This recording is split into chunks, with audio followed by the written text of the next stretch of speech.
Hi friends, నమస్తే. ఇది కొందరు ఆడవాళ్ళకి ఫ్రెండ్స్. ఆడవాళ్ళు పని చేయాలి, బయటికి వెళ్ళని తెగ ఆరాట పడుతున్నారు ఫ్రెండ్స్. కుటుంబము, పిల్లలు, భర్త ఏమన్నది ఎలాగన్నా ఉన్నాయని సంపాదించాలని బయటికి వెళ్ళి కష్టపడుతున్నారు. అది కరెక్టే ఫ్రెండ్స్. మనం కష్టపడేదంటూ 50% బాగుపడితే దేవుడు చూసేదంటూ 50% చూస్తాడు. ఇది బైబిల్లో ఉంది. ఎందుకంటే పిల్లలు పెద్దవాళ్ళు అయిపోతే వాళ్ళ చిరునవ్వులు, వాళ్ళ చిన్ని చిన్ని చిట్టి చిట్టి మాటలు మనం వినలేము. కొత్త వింత పాత రవుతాంట ఫ్రెండ్స్. పిల్లలు చిన్నగా ఉన్నప్పుడు అనుభవాలు చాలా బాగుంటాయి.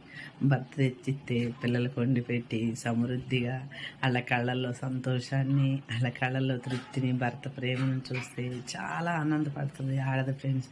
ఇది చూస్తే పైన దేవుళ్ళు కూడా మనల్ని 50% బాగు చేస్తారు, 100%